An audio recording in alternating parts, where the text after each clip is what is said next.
ॐ भूर्भुवः स्वः तत्सवितुर्वरेण्यं भर्गस्य धीमहि धियो योदयात्। ॐ चैतन्यं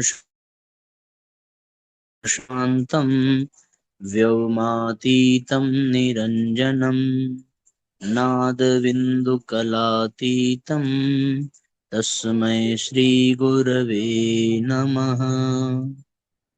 ॐ सद्गुरुचरणकमलेभ्यो नमः। वन्दे भगवतीं देवीं श्रीरामञ्च जगद्गुरुं पादपद्मे तयोः श्रुत्वा प्रणमामि मुहुर्मुहुः। परम पूज्य गुरुदेव परमवंदनीय माता जी के दिव्य संरक्षण में विराजमान ऑनलाइन दैनिक स्वाध्याय के आज के सत्र में आप सभी आत्मीय बंधुओं का बहुत बहुत स्वागत अभिनंदन है। साथियों, आइए प्रतिदिन की तरीके से आज का भी सत्र हम सभी प्रारंभ करें। आज से हम लोग युग निर्माण योजना पत्रिका फरवरी माह की पढ़ेंगे। सब ध्यान पूर्वक सुनेंगे, अधिक से अधिक शेयर जरूर करेंगे। साथियों, जिस स्थान पर हम लोग कथा के लिए पहुंचे हैं, यहाँ नेटवर्क की बड़ी असुविधा है, तो हो सकता है आपको थोड़ी परेशानी हो। फिर भी प्रयास ये है कि आप सब तक अच्छी तरीके से स्वाध्याय को पहुंचाया जा सके।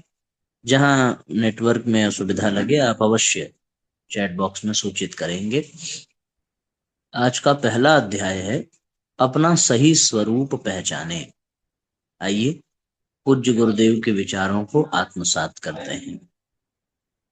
दूरदर्शिता का तकाजा ये है कि हम अपने स्वरूप और जीवन के प्रयोजन को समझें।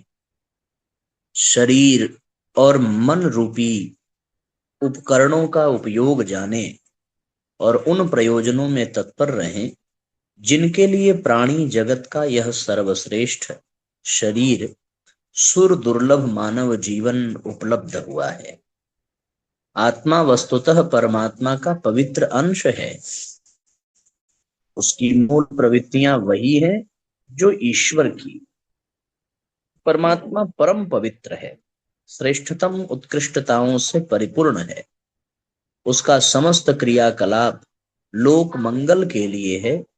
वह लेने की आकांक्षा से दूर देने की प्रेम की उदात्त भावना से परिपूर्ण है। आत्मा को इसी स्तर का होना चाहिए और उसके क्रियाकलापों में उसी प्रकार की गतिविधियों का समावेश होना चाहिए। परमेश्वर ने अपनी सृष्टि को सुंदर, सुसज्जित, सुगंधित और समुन्नत बना सहयोगी की तरह योगदान करने के लिए मानव प्राणी को अपने प्रतिनिधि के रूप में सृजा है। उसका चिंतन और कर्तव्य इसी दिशा में नियोजित रहना चाहिए। यही है आत्मबोध, यही है आत्मिक जीवन क्रम। इसको हम अपने साथ सिद्ध कर सकते हैं। यह सर्वथा अवांछनीय है कि हम अपने शरीर को एवं मन अपने को शरीर एवं मन मान बैठे और इनकी सुख सुविधा तथा जी जुटाने के अनुचित मार्ग आने ही।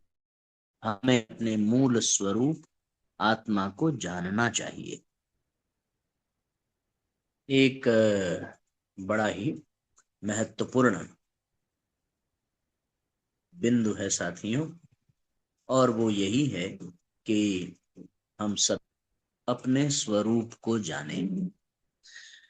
शरीर और मन, ये दो उपकरण भगवान ने हमें प्रदान किया है और इन उपकरणों का सर्वश्रेष्ठ उपयोग हम सबको करने की आवश्यक। सर्वश्रेष्ठ शरीर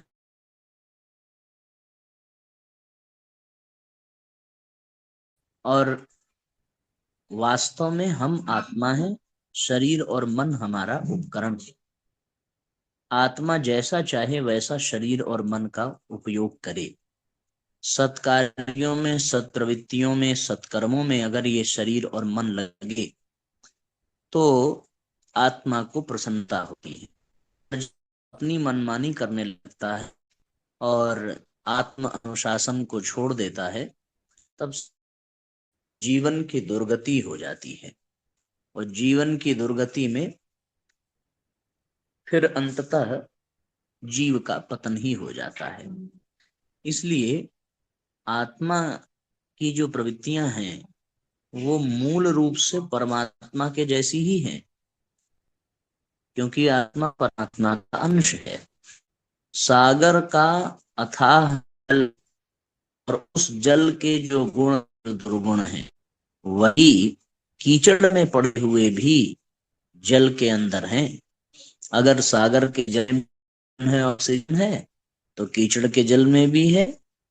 सागर का जल भी नीचे की ओर बहता है, नीचे की ओर प्रवाहित होता है, तो उसके कीचड़ के जल की भी वृत्ति यही है कि वो नीचे की ओर प्रवाहित होगा। इसलिए साथियों, ये कहने का तात्पर्य है कि वो कीचड़ का जल भी सागर के जल का ही अंश मात्र है। तो जल के जितने भी गुण हैं वो सब उसमें विद्यमान है। उसी प्रकार आत्मा परमात्मा का अंश है, तो आत्मा में वो सब कुछ विद्यमान है, वो प्रवृत्तियां, वो चीजें जो परमात्मा में है।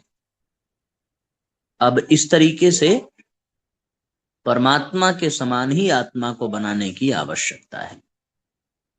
तो परमात्मा के जो गुण हैं वो श्रेष्ठतम हैं, उत्कृष्ट हैं।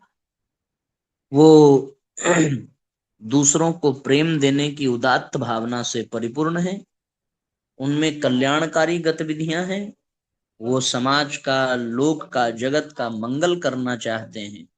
तो हमारी आत्मा भी, हमारा चिंतन, कर्तव्य भी दिशा में रहना चाहिए कि हम भी दूसरों को प्रेम और पवित्रता प्रदान करें, स्वयं भी श्रेष्ठतम और पवित्रतम जीवन जिएं, स्वयं भी उत्कृष्टता की ओर चलें।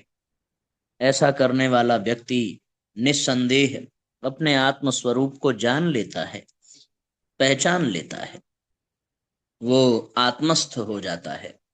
और ये तभी होगा जब हम अपने शरीर और मन का सदुपयोग करें। मन को अच्छे विचारों में, अच्छी कल्पनाओं में लगाइए, शरीर को अच्छे कर्म में लगाइए। और मन के तो फिर वह दिव्य भाव प्राप्त हो जाता है जिस पर भगवान रीझ जाते हैं, और फिर परमात्मा का स्पर्श पा करके आत्मा स्वयं को आनंदित कर लेती है। ये पहले अध्याय का बड़ा ही सुंदर और मार्मिक संदेश था।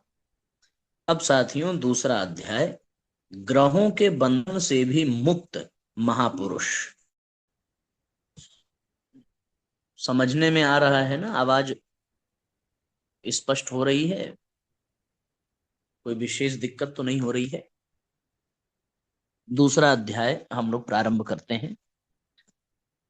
वह त्रिकालज्ञ ज्योतिषी थे। दमकते हुए चौड़े ललाट पर त्रिपुंड, गले में रुद्राक्ष की माला, देह पर रेशमी पीला वस्त्र उनके व्यक्तित्व की शोभा को द्विगुणित कर रहा था। उनके एक हाथ में ज्योतिष विद्या की कुछ हस्तलिखित पुस्तकें थीं। अपने वयोवृद्ध गुरु की बीमारी का समाचार पाकर वह उनके दर्शनों के लिए पाटलिपुत्र जा रहे थे। मार्ग में कज्जली नदी आई। नदी में जल अधिक न था, उसे पार करना काफी सरल था, किंतु लगातार चलते चलते वो थक कर एक आम्र वृक्ष की सघन छाया में बैठकर सुस्ताने लगे। तभी उनकी दृष्टि नदी तट तक जाते हुए कुछ पदचिन्हों पर पड़ी। तट की गीली मिट्टी में वे चिन्ह स्पष्ट अंकित थे। लग रहा था कोई पथिक उनसे कुछ पहले उधर गया था। थोड़ी देर बाद तरोताजा होकर वह पुनः चले तो कुतूहलवश उन पदचिन्हों को फिर ध्यान से देखा। बहुत सुंदर सुडौल चरणों से वह चिन्ह बने थे। उनकी जिज्ञासा बढ़ी, ज्योतिषी का स्वभाव ठहरा। चिकनी मिट्टी में साफ उभरी हुई तलुओं की रेखाओं पर उन्होंने गूढ़ दृष्टि डाली। आश्चर्यचकित चिन्ह के समीप बैठ गए, बार बार अपना माथा सहलाते, फिर उन चिन्हों का अध्ययन करने लग जाते। कुछ श्लोक बुदबुदाकर उन्होंने अपने जीवन भर संचित ज्ञान को पुनः स्मरण किया। नहीं, कहीं भूल नहीं है, गलती नहीं है, यह पदचिन्ह निश्चय ही चक्रवर्ती सम्राट के हैं।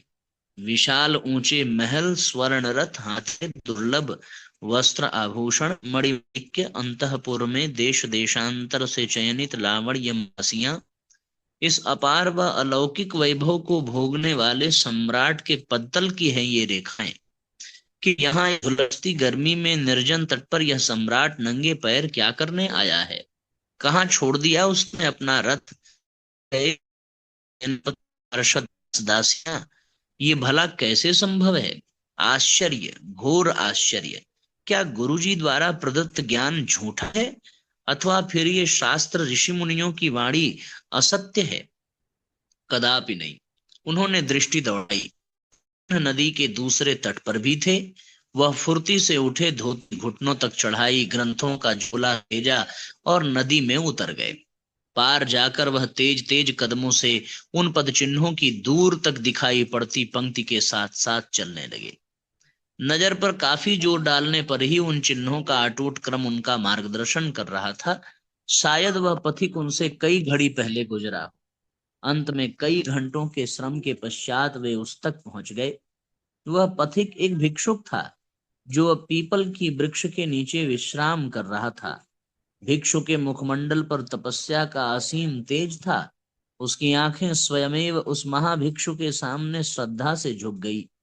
उसने अपनी थकान और देह से बह रही पसीने की धाराओं को भूलकर भिक्षु के चरणों में साष्टांग प्रणाम किया और फिर कहने लगा, राजराजेश्वर, ये कैसी माया है आपकी, कैसी लीला है। विधि के समस्त विधान, शास्त्रों के समस्त वचन, ऋषियों के सहस्त्रों वर्षों के तप से प्राप्त अमोघ वाणी, इन सबको आप छिन्न भिन्न किए दे रहे हैं। क्या सूर्य पश्चिम से उदय होने लगेगा, प्रकृति के समस्त नियम झूठे पड़ जाएंगे। भिक्षु ने कोमल व गंभीर स्वर में कहा, शांत हो, क्यों इतने व्यग्र हो तुम। उसने अपनी घोर उलझन कह सुनाई और बोला, ग्रह नक्षत्र राशि शगुन सामुद्रिक आदि का मेरा ज्ञान कभी असत्य नहीं हुआ। आज आपके सम्मुख ये झूठा पड़ रहा है। अब लगता है कि मेरे जीवन भर की सारी कमाई मिट्टी हो गई। अपने जिस अध्ययन, चिंतन, मनन और अनुभव पर मुझे गर्व था, वह मिथ्या हुआ। मेरे ये ग्रंथ, जिन्हें मैं प्राणों से भी अधिक प्रिय समझता, अब इन्हें आग में झोंक देने का होगा, क्योंकि अन्य कोई मार्ग नहीं है। बस आप एक बार अपने श्रीमुख से कह दें। भिक्षु ने बड़ी शांत दृष्टि से उसकी ओर देखते हुए गंभीर शब्दों में कहा, ब्रह्मगुप्त, मत पड़ भ्रम में। तेरा ज्ञान, तेरे शास्त्र सत्य हैं। सत्य है तेरा सामुद्रिक ज्ञान। पदतल की रेखाओं को देखकर तेरा सत्य फल कथन प्रशंसा के योग्य है। भिक्षु के मुंह से अपना नाम सुनकर उसे आश्चर्य तो हुआ, पर पुनः आघात लगा। वह आकुल होकर बोल पड़ा, सच, आप ये क्या कह रहे हैं। तो मैं ये क्या देख रहा हूं। आप अपना परिचय देकर मेरे इस प्राणहारी विस्मय को दूर करें। महाभिक्षु ने मंद मुस्कान के साथ कहा, मेरा नाम सिद्धार्थ है। कपिल वस्तु के राजा मेरे जन्मदाता हैं। सब ऐश्वर्य, सब भोग विलास मुझे सुलभ था। अतः प्रकट है कि तुम्हारा ज्योतिष असत्य नहीं है। पर ब्रह्मगुप्त, तुम ये जानो, ग्रह नक्षत्र और भाग्य के बंधन मनुष्य को तभी तक बांधते हैं जब तक वह सोया रहता है। मैं भी इन बंधनों से बंधा हुआ था, पर कैवल्य ज्ञान की ज्वाला में ये बंधन जलकर भस्म हो जाते हैं। जागृत पुरुष मुक्त पुरुष होता है। उसे ज्योतिष नहीं जान सकता, भाग्य नहीं बांध सकता। मैंने बोध पाकर ये बंधन छोड़ दिए हैं। हमेशा के लिए जान लो, अध्यात्मवेत्ता ज्योतिष ज्ञान से परे होता है, सर्वथा मुक्त होता है। बहुत बड़ी बात साथियों, और ये कथानक सत्य ही है। ब्रह्मगुप्त बहुत बड़ा ज्योतिष, पर सिद्धार्थ कैसे बुद्ध बन गए, इसकी भी कथा हम सबको प्राप्त है। वास्तव में अध्यात्म से बढ़कर आनंद और कहीं नहीं है। अध्यात्म समस्त बंधनों से मुक्त कर देने की विधा है। एक छोटी सी कहानी। एक राज्य में नियम था कि प्रत्येक राजा 10 वर्ष तक राज्य करता और फिर वन को चला जाता। एक राजा उस गद्दी पर बैठा, परंतु वह इस नियम से बड़ा चिंतित था। धीरे धीरे कर 9.5 वर्ष निकल गए। 6 महीने बाद ही उसे उनको चले जाना था। इससे बड़ा दुखी था। तभी वह एक महात्मा वहां आया और राजा की चिंता सुनकर उन्होंने परामर्श दिया कि इस राज्य की अधिक से अधिक संपदा अभी से वन में भेज दो। वहां जाने पर उसका उपयोग करना। राजा ने वैसा ही किया और वन में जाकर आनंद करने लगा। भविष्य को ध्यान में रखकर विचार पूर्वक जीने वाले लोगों का ही जीवन।